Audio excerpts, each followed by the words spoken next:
അസ്സലാമു അലൈക്കും വറഹ്മത്തുള്ളാഹി വബറകാതുഹു. ബിസ്മില്ലാ അൽഹംദുലില്ലാ.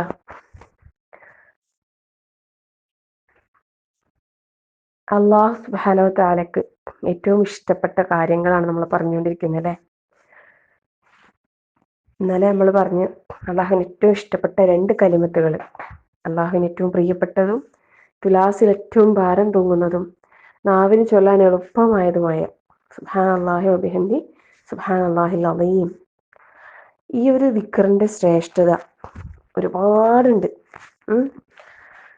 മറ്റൊരു ഹദീസിൽ അബൂദർ റളിയല്ലാഹു അൻഹുവിൽ നിവേദനം, നബി സല്ലല്ലാഹു അലൈഹി വസല്ലം പറഞ്ഞു, അള്ളാഹുവിന് ഏറ്റവും ഇഷ്ടമുള്ള സംസാരം ഏതെന്ന് ഞാൻ നിനക്ക് പറഞ്ഞു തരട്ടെയോ?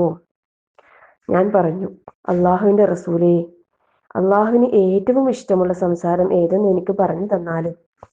അപ്പോൾ നബി സല്ലല്ലാഹു അലൈഹി വസല്ലം പറഞ്ഞു, തീർച്ചയായും അള്ളാഹുവിന് ഏറ്റവും ഇഷ്ടമുള്ള സംസാരം സുബ്ഹാനല്ലാഹി വബിഹംദിഹി എന്നാണ്. ഇപ്പൊ നേരത്തെ നമ്മൾ പറഞ്ഞു സുബ്ഹാനല്ലാഹി വബിഹംദി സുബ്ഹാനല്ലാഹിൽ അളീം എന്ന്. എന്നാ ഇവിടെ പറയുന്നത് സുബ്ഹാനല്ലാഹി വബിഹംദിഹി എന്ന മാത്രമുള്ളതാണ്.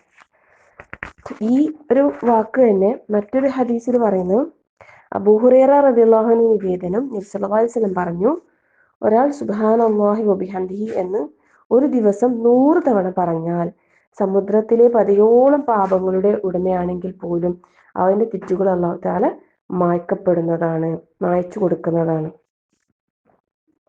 അപ്പോൾ സുബ്ഹാനല്ലാഹി വബിഹംദി നമുക്ക്, ഞാൻ ഇന്നലെ പറഞ്ഞു, വളരെ സിമ്പിളാണ്, വളരെ കുറഞ്ഞ സമയം കൊണ്ട് നമുക്ക് ചെയ്യാൻ കഴിയുന്ന കാര്യമാണ്. പക്ഷെ പലപ്പോഴും നമ്മളടുത്ത് അശ്രദ്ധമായി പോകുന്നൊരു കാര്യമാണ്. അപ്പം ഇത്തരം ചെറിയ കാര്യങ്ങൾ, വളരെ ചെറിയ കാര്യങ്ങൾ, പക്ഷെ വലിയ പ്രതിഫലം നിശ്ചയിച്ച ഇത്തരം കാര്യങ്ങൾ അത് ചെയ്യണമെങ്കിലും നമുക്ക് റബ്ബിൻ്റെ തൗഫീഖ് വേണം.